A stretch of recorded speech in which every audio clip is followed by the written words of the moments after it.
Эми ушуну чыгарабыз азыр. Чыгара турган болсок, кайсылаш көбөйтүп чыгара турган болсок, 7 к барабар 35 көбөйтүү 5, э? Эмне кылсак болот? Ушул жерден 7 менен 35 кыскартып жиберсек болот. Жалаң көбөйтүү болгон үчүн карагыла. Жалаң көбөйтүү болгон үчүн 7 менен 35 кыскартып жиберсек болот. Окуучулар түшүнбөй калышы мүмкүн. Кыскартып кое берели. 7ге кыскартсак, могу жерде 1 калат. Муну 7ге кыскартсак, так 35 деп жаздык тиги жерде. 35 к бөлүн 35 5 25 болуп калып турбайбы, э? 25 экен да 30 эмес. Ошондо бияктан 5 калып калат. 7ге кыскартканда бул жак 1, бул жагыбыз 5 калып калды. Ошондо 5ти 5 көбөйтүп койгондо 25 чыгып калат экен, э? 7ден 6 болуп калган турбайбы? Туура. Буяктан могу жерден ката кетип калган турбайбы? Биз тиги бурчтук коэффициентин туура эмес көчүрүп алган турбайбыз буяктан? Могул жер 7ден 6 болчу экен, э? Комментарийден айтып атышат. Туура. Могу жерди туура эмес көчүрүп алыптырбыз, балдар. Бул жерден деген тиги 7ден 6 болчу да.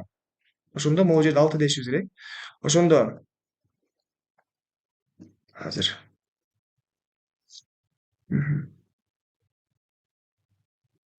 Жаздым, так. Эми жазылды. Ошондо 7-ни Кга 7-ни деген бош эте. Так, бул жакта эмне болот? 7-ни Кга көбөйтөбүз мына. 7 көбөйтүү К эми жазылып атат. 35ти 6га көбөйтөбүз. 35ти 6га көбөйтөбүз. Жер бересине окшойт, э? Азыр мындай калды. Буну коюп туруп 6га көбөйтөлү. Болду. Эми ошол жерден кыскарттык могу 7 менен. Эмне болуп атат бул? Так. Азыр 1 мүнөт тура тургула. Жазылбай атат.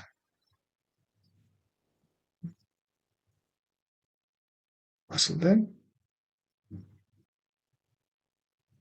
Кыскартып салганда К барабар 30 чыгып атат да ошондо, э? К барабар 30 чыгып атат мынакей. Кыскартып иштегенде. Бияка жаза албай атам. Эмне болуп калды экен? Чыгарып коеюнчу кайра, э?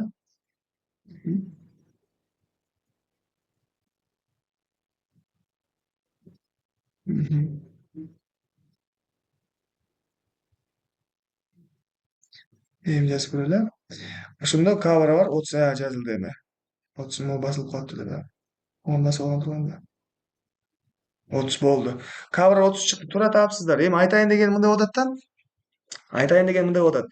Демек могу эрежени түшүнүп алышыбыз керек. Демек бир туста жаткан баардык чектердин бурчтук коэффициенттери бири бирине барабар болот деген эреже келип атат да. Ушул эрежени унутпагыла. Мындай эми бул жакта өчүрөлү. Кийинкиси эмне деп атат? Мына 14-сетти карайлы эми.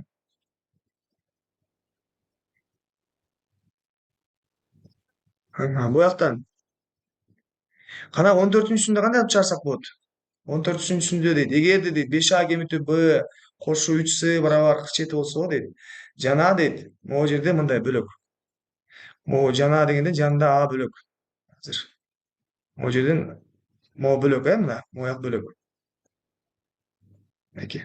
А кошуу 3Б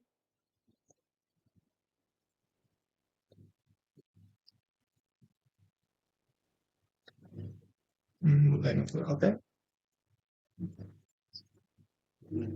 Кандай кылып чыгарсак болот? Ладно. Бул жазылбай калды, э? Басылып калат аба.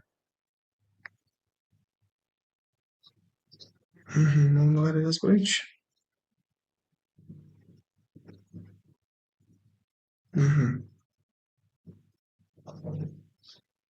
Бул жак жазылбайт. Кандай болобузчу? Макул. Азыр бияка эмне болуп турсун? Кандай силер жаза бергиле комментарийгечи. Кандай кылып кылыш керек? Эмне кылыш керек? Экөөнү кошобуз дейт биякачы. Мүчөлөп кошобуз дейт. Мүчөлөп кошобуз дегенде чыкпай калат. Жазбайбы? Ладно, биякы жазбай, ладно. Мындай да. Мүчөлөп кемитиш керек. Мүчөлөп кемитиш керек. Мүчөлөпчү буларда. Мүчөлөп кемиткенде эмне болот? Карагылачы, биз ол жерге кемите берели. 5Адан Аны кемиткенде эмне чыгат? 5Адан Аны кемиткенде. 5Адан Аны кемиткенде 4А чыгат бизге, э? 4А кемитебиз, мүчөлөп кемитебиз. Ошондо 5Адан Аны кемиткенде 4А калат. Силер жаза бергиле деттериңергечи. Точно? Ну, өчүрүп атпайбы? Баспаш керек наоборот, э? Так, азыр бияка чыгарайын, жазайын мен өзүм. Ошондо мүчөлөп кемиткенде жазылып атат эми. Мүчөлөп кемиткенде карагыла. 5Адан Аны кемиткенде канчага калат? 4А калат. Бдан 3Бны кемиткенде эмне болот? Бдан 3Бны минус Б кемитүү 3Б. Бул минус 4Б болот кемиткенде. 3С кемитүү минус С болуп атат. 3С кемитүү С болгондо бул плюс 4С болуп атат. Биз кемитип салдык. Экөөнү бири-биринен кемитип салдык. Көрдүңөрбү? 5Адан Аны кемиткенде 4А калды. Бдан 3Бны кемиткенде минус 4Б болду. Сга С минус болгондо мына минус С минус болгондо плюс болуп С плюс С болуп 3Сга С кошулуп кетет. Ошон 4С болду. Эми 57-тин 17-ин кемиткенде 40 болот. Варианттарда могу жерде Д, могу жерде Д бар, ошондо варианттарда канча болуп калат экен? 10 чыгат бекен? Карагыла, бизге деген А кемитүү Б кошуу С деген А кемитүү Б кошуу С деген табыш керек болуп атат да. Ошондо эмнеден кутулуп алышыбыз керек? Могу төрттөрдөн кутулуп алыш керек. Анын үчүн баарын деген төрткө бөлүп чыгабыз. Ар бирин төрткө бөлүп чыгабыз мынакей. Ар бирин төрткө бөлүп чыгабыз. Ошондо А калат, кемитүү Б калат, кошуу С калат. Баарын төрткө бөлгөндө, 40-ты да төрткө бөлгөндө 10 чыгат экен. Демек, Д варианты 10 деген туура экен. 10 деген туура экен. Туура кашан астына чыгарабыз деген дагы туура. Эми